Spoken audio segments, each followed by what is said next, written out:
Continúa este programa especial de Chequéalo Puerto Rico, ahora con un tema que nos preocupa a todos, que es la economía y la crisis fiscal que enfrenta Puerto Rico, que nos ha traído a un momento histórico, en el cual incluso hemos perdido la capacidad de gobernarnos, como demuestra la imposición de la Junta de Control Fiscal por parte del Congreso. Pero antes les recuerdo que estamos en transmisión simultánea por Sistema TV, Radio Isla 1320, Metro Puerto Rico, Noticel.com y Centro de Periodismo Investigativo.com. Y para discutir los chequeos de este tema me acompañan los líderes de mesa de economía, la colega periodista Johnny Isabel González del Nuevo Día y Joel Cintrón Albacete del Centro de Periodismo Investigativo, quienes estuvieron alternando en esa mesa de trabajo. Buenas noches a ambos. Buenas noches, Omaya.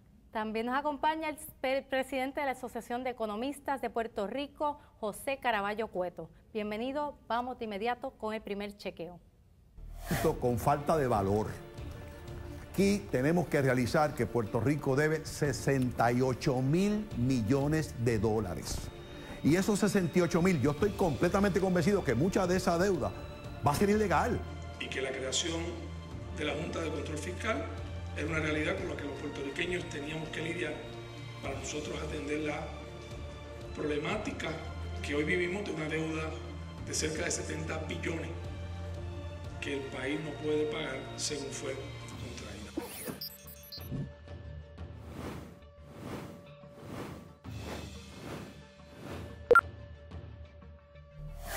Un tema tan importante para el país y todavía no lo hablamos con propiedad. Tenemos a Sidre hablando de 68.000 millones y tenemos a Bernier hablando de 70.000 millones. Los dos se quedan cortos. Se ha hablado también de 72.000 millones. Vamos a ver, ustedes que conocen el tema tan en profundidad, me encantaría que mencionen cada uno por qué es importante citar, ¿verdad?, que el asunto de que retiro se incluya en esta cifra de la deuda. Johnny Isabel, por ejemplo. Sí, pero primero dos cosas. Naturalmente la deuda evoluciona a través del tiempo. Eso es como en las familias, ¿no? Hoy pagamos de hipoteca y en un año abonamos cierta cantidad y luego al otro. Así que la deuda como tal, la deuda del gobierno va a evolucionar. Sin embargo, lo cierto es que una cosa es la deuda con los bonistas o con los acreedores y otra es la deuda que se tiene con la ciudadanía y especialmente con la porción de empleados públicos que ya se acogieron al retiro. Y si se contabiliza esa deuda, estamos hablando de sobre 100.000 millones de dólares. O sea, que es mucho más grande la deuda de lo que se cita continuamente por los políticos. Eso es parte del problema que nos ha traído aquí. Joel, ¿cuál entenderías tú que es la razón más importante para que se incluya el retiro en la deuda pública? Pues precisamente, como mencionó Johnny Isabel, ya que esa deuda es una deuda diferente a la que se tiene con los bonistas, es una deuda que se tiene con personas que trabajaron, ¿verdad?, para el gobierno de Puerto Rico, pues se debería incluir en el sentido de que cuando se excluye del cálculo, se está dando prioridad a un tipo de deuda que en la mayoría de los casos está comprada por grandes firmas de inversión que no se verían igual de afectados si no reciben un pago a como se verían afectados pues una persona retirada, ¿verdad? Que ya tiene esos derechos de retiro y que al no recibir ese pago ellos pues tendrían eso tendría un impacto más directo en personas, ¿no?, que viven aquí en Puerto Rico. Y en ese sentido, pues yo creo que por eso se debería siempre incluir también esa parte de la deuda. Doctor Caraballo Cueto, usted ha estudiado ampliamente el tema. ¿Qué piensa usted que es lo más significativo? Y también me gustaría ampliar un poco sobre qué significa a grandes rasgos para el país, no más allá de los individuos afectados con esta situación. Sí, es importante el tema de la deuda, como se trabaja en términos de nomenclatura. Cuando se habla de deuda pública, sí son los 70.000 millones de dólares. Sin embargo, cuando estamos hablando de la deuda del gobierno como tal, pues entonces tenemos que incluir la deuda de los pensionados y las pensionadas, tenemos que incluir la deuda de los suplidores también del gobierno, tenemos que incluso incluir la deuda que se tiene con los trabajadores y las trabajadoras, que son los reintegros, ¿no? Así que cuando hablamos de las obligaciones totales del gobierno, estamos hablando mucho más que la deuda pública, que son los 70.000 millones. Y valga la aclaración, cuando hablamos de que hay acreedores que prestaron al gobierno y que deben de cobrar X o Y cantidad, estamos hablando que la mayor parte de los acreedores puertorriqueños en ese sentido se pueden considerar que son los bonistas, que se han prestado o no o a los que se les debe poco más de 40.000 millones de dólares. El problema entonces es mucho más amplio de lo que se cita constantemente por nuestros políticos, como confirma este chequeo. Definitivamente, y para mí la deuda más importante es esa deuda con suplidores, porque estamos hablando que de empresas en Puerto Rico que se están viendo afectadas, deuda con los reintegros, una deuda muy importante, deuda con los pensionados y las pensionadas, que está en un hilo, no esos sistemas de retiro. Esos son deudas para mí muy delicadas y que debe tener prioridad sobre otro tipo de deuda que se habla mucho pues en los medios. Aprovechando este tema, estamos también en un tema relacionado. Bernier hizo otras declaraciones que fueron chequeadas por los colegas, precisamente Joan Isabel González también, en conjunto con Mildred Rivera Marrero, y parece que esta vez Bernier sí acertó en lo que dijo. Vamos a ver qué dijo. Yo he sido muy claro y he planteado que la deuda hay que reestructurarla. Son 1.400 millones de dólares que habría que añadirle a un presupuesto hoy de 9 billones que está en su límite.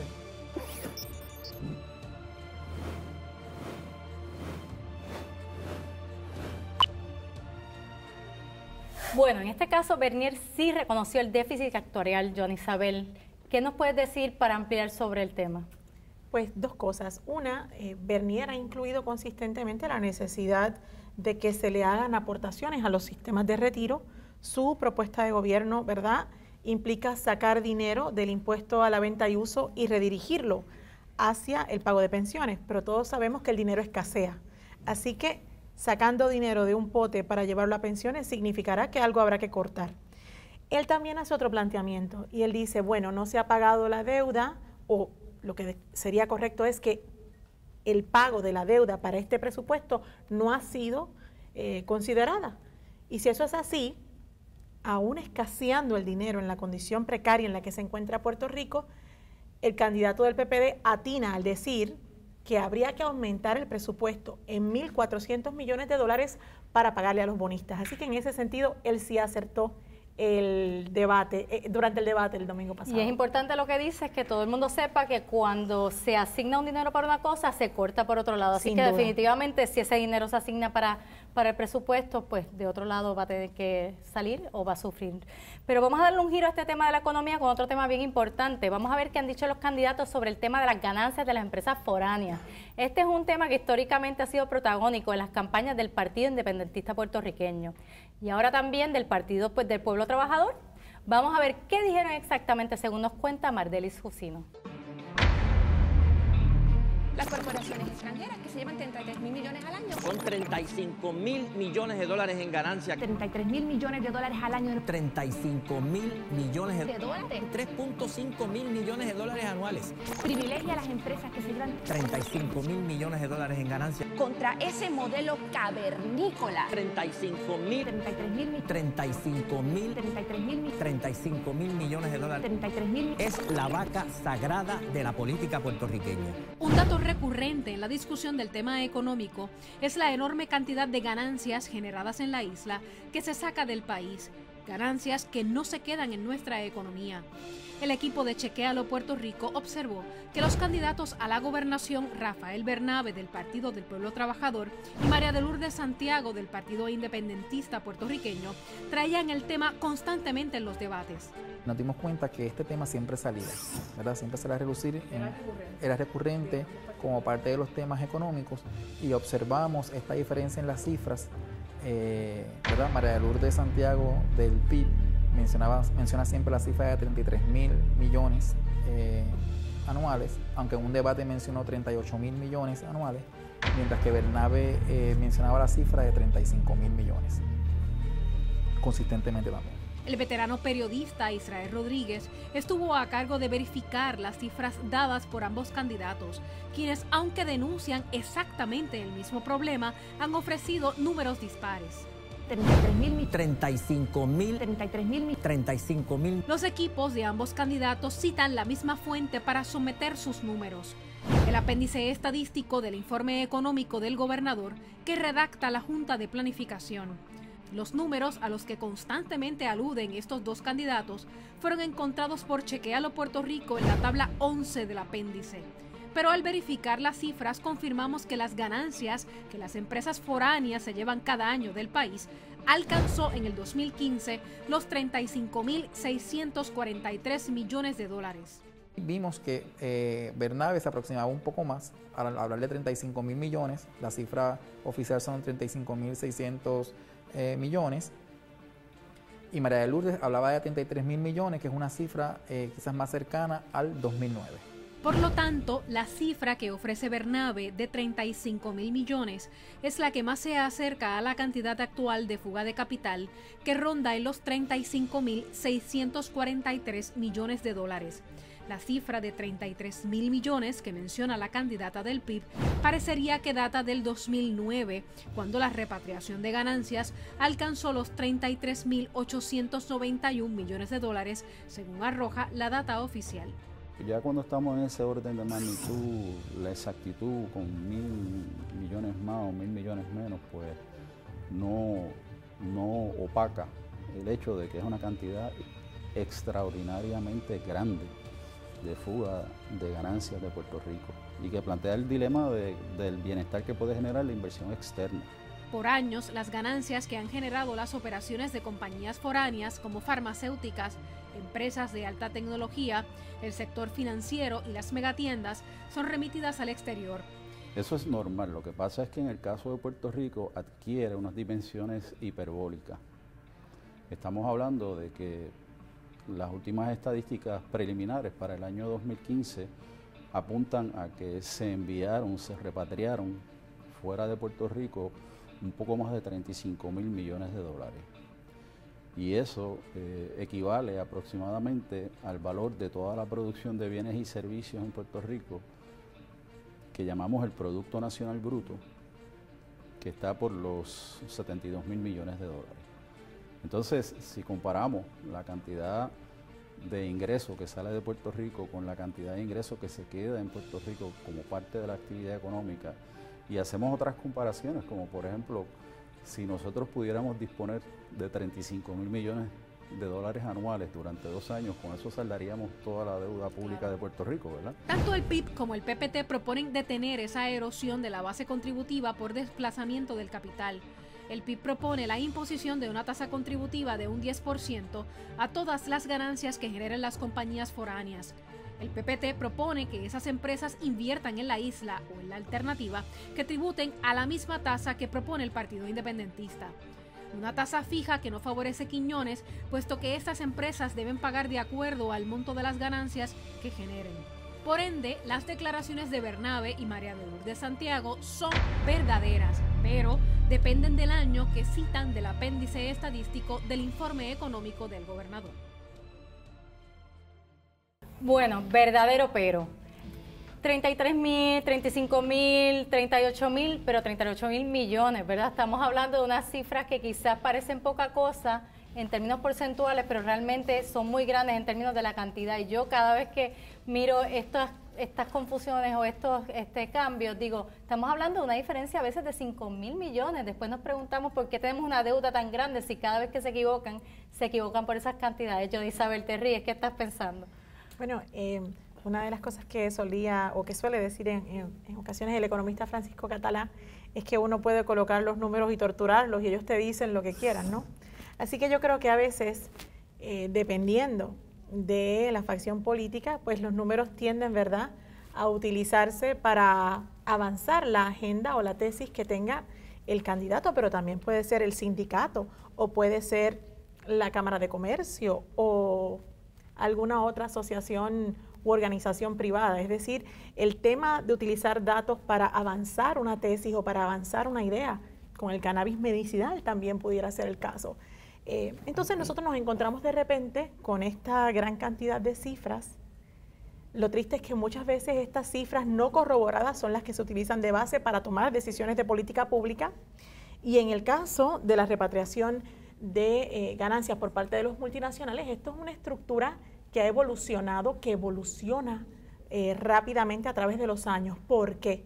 Bueno, porque las multinacionales se deben a sus accionistas.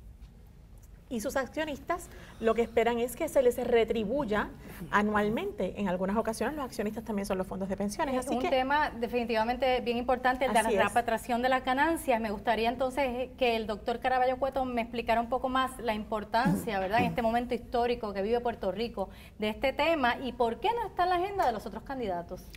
Bueno, la realidad es que esta cifra de 35.000 millones un poco hay que tomarla con pinzas porque no es dinero necesariamente que se está haciendo en Puerto Rico. Aquí hay unos trucos contables, para serle sincero a la ciudadanía, donde dinero que se hace en otras jurisdicciones se está reclamando en Puerto Rico, y dinero que se hace en Puerto Rico, por ejemplo, dinero que hacen muchas megatiendas, ganancias que tienen muchas megatiendas, las reportan en otras jurisdicciones, como es el caso de Luxemburgo, dependiendo de la tasa de impuestos que tenga cada jurisdicción.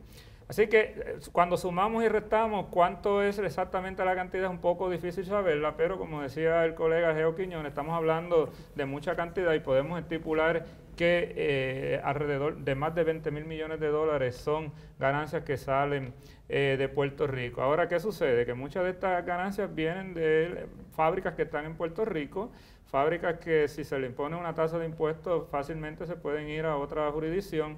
Así que un poco hay que buscar cuál es la tasa óptima que permita que estas empresas contribuyan a Puerto Rico, porque están produciendo ganancias en Puerto Rico sin empujarlas a que se vayan fuera de Puerto Rico, porque no queremos, ¿verdad?, seguir contribuyendo a la desindustrialización. Precisamente el compañero Joel Cintrón Albacete ha trabajado el tema de las multinacionales en Puerto Rico. Joel, ¿qué nos puedes decir brevemente sobre por qué no está en la agenda de los otros candidatos el lidiar con esta situación? Bueno, pues como podemos ver, por ejemplo, compañías como Walmart, que se han opuesto a que le suban, ¿verdad?, a aportar más en impuestos. Se han opuesto a diferentes leyes, han demandado al gobierno en contra de que le suban las contribuciones. Uno puede pensar también que pues, los miembros de estas compañías también pertenecen a diferentes asociaciones que tienen mucha influencia, como la Cámara de Comercio, la Asociación de Industriales, también está todo el sistema de cabildeo, que es bien fuerte también de parte de estas compañías. Y también, pues, como revelamos en una investigación del Centro de Periodismo Investigativo, está el tema de todas las exenciones contributivas que tienen estas compañías, exenciones del CRIM, exenciones de patentes. Y yo creo que todos esos factores pueden influir en que ellos... O sea, que esto no le conviene mucho a los políticos entrar a lidiar con este tema. Vamos a aprovechar entonces a pasar a un tema que mencionó el candidato Manuel Sidre, también en su afán por hacer propuestas que atiendan la crisis fiscal y que fue chequeado por la periodista Damaris Suárez. Manuel Sidre, candidato independiente a la gobernación, debate 28 de septiembre. Sidre citó la cantidad de edificios vacíos del gobierno para dramatizar la incapacidad administrativa que impide maximizar la utilización de recursos, lo que según este ha llevado al país a la crisis fiscal. La compañía de fomento industrial dice que el gobierno tiene 1.500 unidades rentables equivalentes a unos 24 millones de pies cuadrados. Un 80% de estas unidades están ocupadas o reservadas para contratos, lo que deja un remanente de 288 edificios vacantes disponibles para la renta, equivalentes a unos 4 millones de pies cuadrados. La cifra ofrecida por el candidato independiente a la gobernación se queda corta ante los números oficiales de pies cuadrados disponibles. Sin embargo, el alquiler de oficinas gubernamentales no necesariamente se resuelve utilizando las propiedades públicas, pues no todas se adaptan a las necesidades de las agencias o están en óptimas condiciones. La afirmación: en el siglo XXI el gobierno de Puerto Rico alquila facilidades privadas teniendo casi 3 millones de pies cuadrados vacíos, de Manuel Sidre es verdadera, pero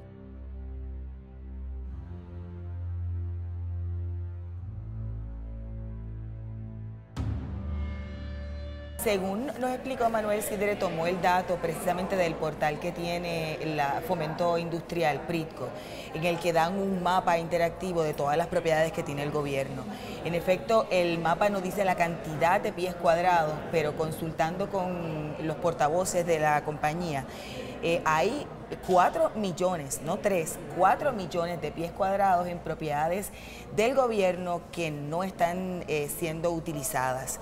El contexto real es que el gobierno paga en un momento dado en el 2014 cerca de 76 millones de dólares anuales en alquiler privado, y en un momento dado la tendencia hace unos años aumentó.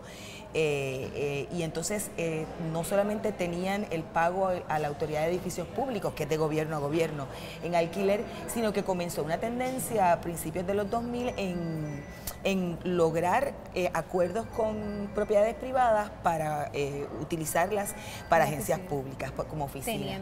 Teniendo propiedades, no solamente las de Pritco, sino además de los municipios que también han puesto disponibles. En ese año, el 2014, se tiene la cifra porque según el director de la Oficina de Gerencia y Presupuesto se aprobó la ley 235 que da una prioridad a que el gobierno, en lugar de pagar alquiler privado, porque la preocupación no es nueva, se comience a dar prioridad a oficinas, a propiedades, ya sean municipales, de las agencias de gobierno o de Pritco, que sean de gobierno y que las oficinas se muden y busquen evitar o bajar los términos de alquiler.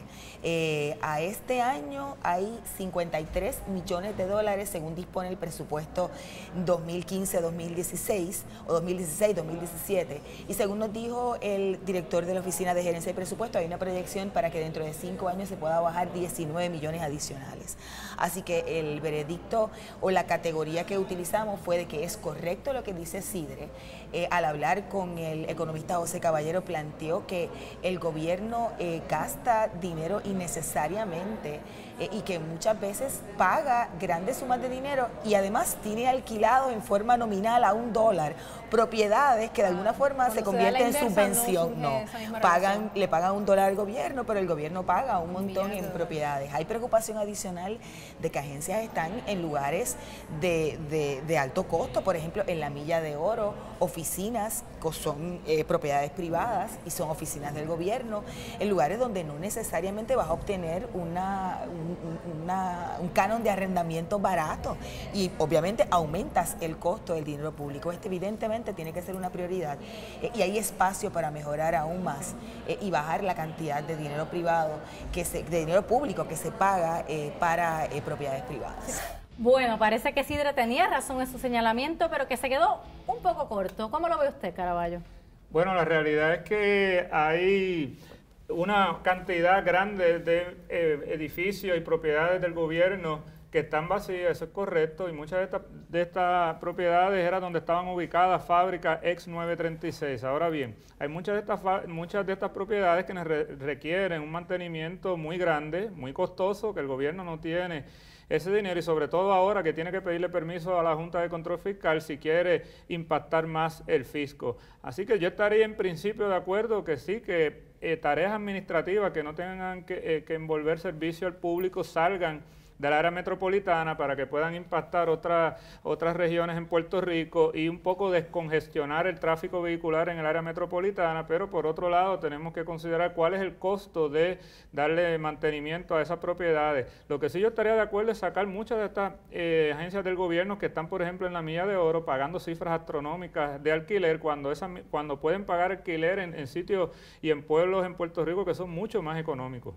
Definitivamente una idea que se debe por lo menos mirar un poco más en profundidad de Manuel Sidre. Bueno, Sidre también hizo unas expresiones sobre las juntas de inscripción permanente. Vamos a ver lo que resultó de este chequeo que hicieron la veterana periodista Wilda Rodríguez y Carixia Ortiz. La junta de inscripción permanente, junto con los fondos de los partidos políticos, cuesta $46 millones todos los años no electorales. Sidre responde sobre sus propuestas para impulsar los empleos para los jóvenes. Que las juntas de inscripción permanente y los partidos políticos cuestan 46 millones anuales en los años no electorales y dice que pondrá esos dineros al servicio de los jóvenes. Su portavoz de campaña, Iván Rivera, dijo que la cifra salió del informe del presupuesto de la Comisión Estatal de Elecciones. Pero una revisión del informe de presupuesto de la Comisión Estatal de Elecciones en año no electoral revela que de 2014 a 2016 la totalidad del presupuesto anual fue de 32 millones a 35 millones y el presupuesto de las juntas de inscripción permanente fue de 7 millones a 10.4 millones. O sea, que nunca en estos años no electorales las actividades citadas por Sidre ascendieron a 46 millones. La cita de Manuel Sidre, las juntas de inscripción permanente junto con los fondos de los partidos políticos nos cuestan 46 millones todos los años en los años no electorales. Es falso. A pesar de que el dato es incorrecto, la verdad es que esto de las juntas de inscripción permanente es un tema que ha dado mucho que hablar y que ha sido cuestionado. ¿Por qué no se termina de atender el problema? Bueno, aquí hay muchos intereses, ¿no? Muchas de las personas que trabajan en alguna de estas juntas son personas que han participado de campañas políticas y un poco ese es el favor que se les regresa, ¿no? Yo entiendo que en una crisis fiscal como esta, las personas deberían de ir a votar con su licencia de conducir. No hace falta seguir inscribiendo a personas porque lo que quieren es un poco legitimar el porcentaje de personas que van a votar. Si una persona está hábil a votar y tiene su licencia de conducir, yo no entiendo por qué hace falta más que eso para salir a votar. Por otro lado, el señalamiento de que nos cuesta el fondo electoral, hay que un poco ponerlo en perspectiva porque tenemos que calcular cuánto nos cuesta la corrupción, porque dinero que no se financia a través de forma pública estas campañas no es otra cosa que ir a permitir que los inversionistas, los anaudis de la vida vayan a financiar las campañas, y esa corrupción sí nos cuesta mucho más cara que los millones que cuesta el fondo electoral. Pues el tema definitivamente es importante y debe ser abordado, así que vamos a ver si finalmente alguien lo toca. En otro tema también de economía, el candidato David Bernier hizo unas declaraciones sobre las exportaciones y la periodista Garixia Ortiz lo chequeó. Veamos. El sector de exportaciones viene creciendo y sobrepasa los 63.000 millones anuales. David Bernier, candidato a la gobernación por el Partido Popular Democrático. Plataforma de gobierno, Plan Estratégico 2016-2017. Como parte de sus propuestas económicas, Bernier lista las fortalezas de Puerto Rico. Entre ellas incluye las exportaciones. Dice que vienen creciendo y que sobrepasan los 63.000 millones anuales. Su portavoz, Ana María Santiago, dice que el dato surge de la Junta de Planificación y envía una tabla que suma 62.000 millones. Al pedir un desglose detallado a la Junta de Planificación, se encontró que, en efecto, las exportaciones aumentaron entre el año 2012 y el 2015, cuando fueron 69.000 millones. Pero economistas consultados explican que al ajustar las cifras por inflación, el crecimiento es menor a lo planteado en la data, y que ese crecimiento está distorsionado por las operaciones de las multinacionales en Puerto Rico, por lo que implica mayor productividad del país. La afirmación de David Bernier, el sector de exportaciones viene creciendo y sobrepasa los 63.000 millones anuales. Es verdadera, pero cualquiera hubiera pensado que las exportaciones estaban por el piso, dada la situación económica de Puerto Rico. ¿Cómo se explica este incremento en las exportaciones y si es real? Bueno, la realidad es que aquí las exportaciones han aumentado por una tasa menor a la que se alega, porque cualquier cifra que se vaya a trabajar en el tiempo hay que ajustarla a la inflación, porque todos los años los precios crecen. Ahora, lo que a mí me interesa de este caso de las exportaciones es que muchas de estas exportaciones las hacen alrededor de 8 fábricas que hay en Puerto Rico que no le pertenecen a Puerto Rico, sino que es de capital foráneo. ¿Cuántas de esas exportaciones son de manos puertorriqueñas? Menos del 5%. En la medida que nosotros podamos aumentar las exportaciones del capital local, esa es una forma de salir de esta crisis. Si no, vamos a ver las exportaciones creciendo, pero no vamos a ver un impacto significativo en lo que es la economía, porque estamos hablando de unas pocas fábricas que están exportando, que el precio de sus productos está aumentando, pero el impacto en el país sigue siendo bajo. Bernier planteó esto como una fortaleza de la economía puertorriqueña, entonces realmente no es un impacto tan grande y una fortaleza también para el país, ¿no? Es un poco engañoso, vamos a decir, el planteamiento, porque no redunda en economía directamente en Puerto Rico, ¿no? Si fuera verdad el caso de que están llegando nuevas fábricas a Puerto Rico y se está aportando más en el caso de que haya un proceso nuevo de industrialización, pues fuera muy positivo, ¿no? Pero en el caso de lo que vemos, un poco conectándolo con el tema de los 35.000 millones, de que parte de este aumento también corresponde a trucos contables, no necesariamente vemos una mejoría en la economía, que es lo que quisiéramos ver. Agradecemos a Johnny Isabel, a Joel y al doctor Caraballo Cueto su participación. Vamos a una pausa, pero regresamos enseguida en esta edición especial de Chequealo Puerto Rico con Yolanda Vélez Arcelay para conocer los chequeos del último tema, futuro político, que hoy cobra nueva importancia en el contexto de la Junta de Control Fiscal. Recuerde que los chequeos de esta noche puede leerlos en chequealopr.com.